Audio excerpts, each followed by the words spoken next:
আসসালামু আলাইকুম ফুটবল পাগলরা, কি অবস্থা সবাইকে জানাচ্ছি আজকের এই ফ্যান্টাস্টিক সকালে আপনাদের সবাইকে স্বাগতম। বিষয় হচ্ছে ভাই, আমি যেহেতু ফেরত আসছি, সো এখন থেকে রিয়াল মাদ্রিদও গতকাল রাতে শুধু রিয়াল মাদ্রিদ না, ক্রিস্টিয়ানো রোনাল্ডো ফেরত আসছে। ক্রিস্টিয়ানো রোনাল্ডো তার কথা রাখছে, ভালোবাসা দিবসে ক্রিস্টিয়ানো রোনাল্ডো একদম বয়স কত ভাই, আর কি বয়স বাড়তেছে, গোল দিয়ে হাজির। আমি যে আসছি জানাই দিছে, ক্রিস্টিয়ানো রোনাল্ডো এখনো ফুটবলে আমি ওনার সম্পর্ক ক্রিস্টিয়ানো রোনাল্ডো সম্পর্কে আমার কিছু বলার আর নাই। কি বলবোটা কি,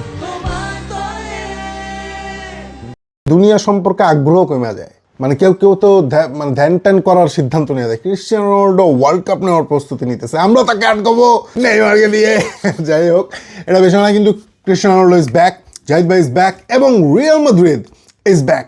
Real Madrid is back finally বলা যায়। গতকালকে আমরা ধুকে রিয়াল মাদ্রিদকে যেভাবে জিততে দেখতেছিলাম, সেইখানে রিয়াল সোসিয়েদাদের সাথে আমরা আরও ভয় পাইতেছিলাম যে আমি তো ব্যক্তিগতভাবে ভয় পাইতেছিলাম যে এখানে কোনো সমস্যা হয় কি না। কিন্তু গতকালকে প্রত্যেকটা প্লেয়ার, বিশেষ করে ম্যানেজার যে ব্যালেন্সটা তৈরি করছে টিমে, এমবাপ্পে ছিল না, গার্সিয়া আসছে, গার্সিয়ার এই পিন করাটা, তার লাস্ট লাইনকে যে পিন করে না এবং সে যে টার্গেটে পরিণত হয়, এইটা সবসময় খুব ইম্পর্টেন্ট। জসেলোর রোলটা, পিওর স্ট্রাইকার রোলটা। আমি আপনাকে বলতেছিলাম, ইউটিউবে এই ভিডিওটা আছে, যে রিয়াল মাদ্রিদ প্রবলেমটা করে যেটা, সেটা হচ্ছে তারা চান্সেস, কিন্তু আমরা বলি যে ক্রুজের অনুপস্থিতি।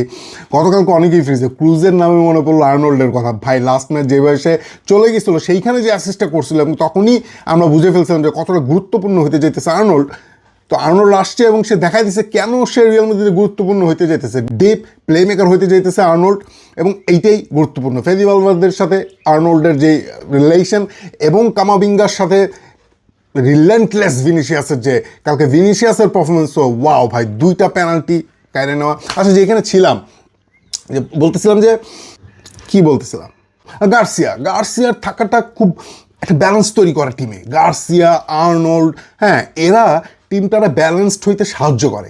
গার্সিয়া যে এই যে পিন করে আপনার লাস্ট লাইন অফ ডিফেন্সকে, তখন যেটা কি হয়, ও টার্গেট ম্যানে পরিণত হয়। তখন প্রত্যেকের যে রোলগুলা, যেমন আপনার ভিনি হচ্ছে রান নিচ্ছে, ক্রমাগত রান নিচ্ছে, প্রেসিং করতেছে, ফেদি করতেছে সেটা ডান দিক দিয়ে, আর্দার যে প্লে মেকিং ক্ষমতা সে এটা করতেছে, যদিও গতকালকে অতটা ইম্প্যাক্টফুল ছিল না ফাইনাল থার্ডে, তারপরও তারটা করতেছে। কামাভিঙ্গার সাথে সেই কানেকশনটা হইতেছে ভিনির হাফ স্পেসে, রাইট? কারেরা সেই কাজটা করতেছে, তার বল প্রোগ্রেশন, তার বল ক্যারি করা, চুয়ামিনির অ্যাঙ্করিং রোলটা, ডিফেন্সিভ রোলটা, আপনার ট্রানজিশন আটকানোটা, আপনার গতকালকে আপনার রুডিগার, আমরা যেমনটা চাই পারফেক্টো রিয়াল মাদ্রিদ গতকালকে ছিল, এবং সোসিয়েদাদকে একদম শেষ করে দেওয়া হয়েছে ছিল। বিশেষ করে আমার কাছে আর্নল্ডের যে ম্যাজিক পাসটা যে সে দিল, এবং সেটা প্রতিবারই করবে, এবং এই জন্যই সে গুরুত্বপূর্ণ। সে ডিপ থেকে যে প্লে মেকটা করবে, এবং এত হঠাৎ করে এত আচমকা সেই বলগুলো তৈরি করে যেন সে দেখেও না, ওয়ান লুক পাস, এবং অপোজিশনে এগুলোর জন্য রেডি থাকে না। এটা তো একটা ক্লাসিক ছিলই, ছিল আর্নল্ডের পক্ষ থেকে। কিন্তু গার্সিয়ার যে টাচটা ভাই, এইটা যদি আপনি ছড়াই দেন, তাহলে খুবই দুঃখজনক হবে গার্সিয়ার জন্য।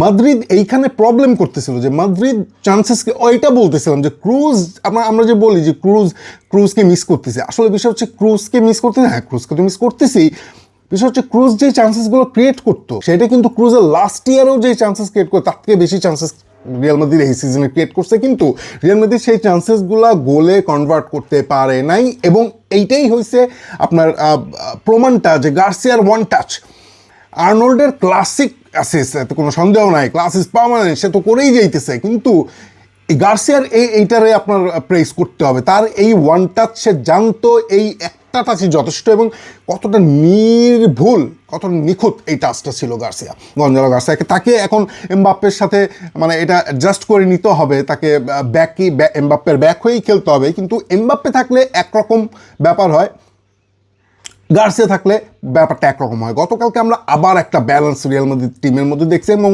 ব্যালেন্স ইজ দ্য কি। ব্যাপার হচ্ছে এমবাপ্পে আসলে সেটা কোথায় দাঁড়ায়। ভিনি জিনিয়াস, ফ্যান্টাস্টিক ভাই। যারা ভিনিকে নিয়ে খুবই দুঃখজনক অবস্থায় ছিলেন, কষ্ট পাইতেছিলেন, গালাগালি করতেছিলেন, যারা এক্সট্রিমও করে ফেলছেন ভিনির জন্য, ভিনি কালকে আপনাদের জন্য নেচে দেখায় দিছে। ভিনি নাচে, ভিনি হাসলে আমরা হাসি, ভিনি খুশি তো আমি খুশি, এই হচ্ছে অবস্থা আর কি।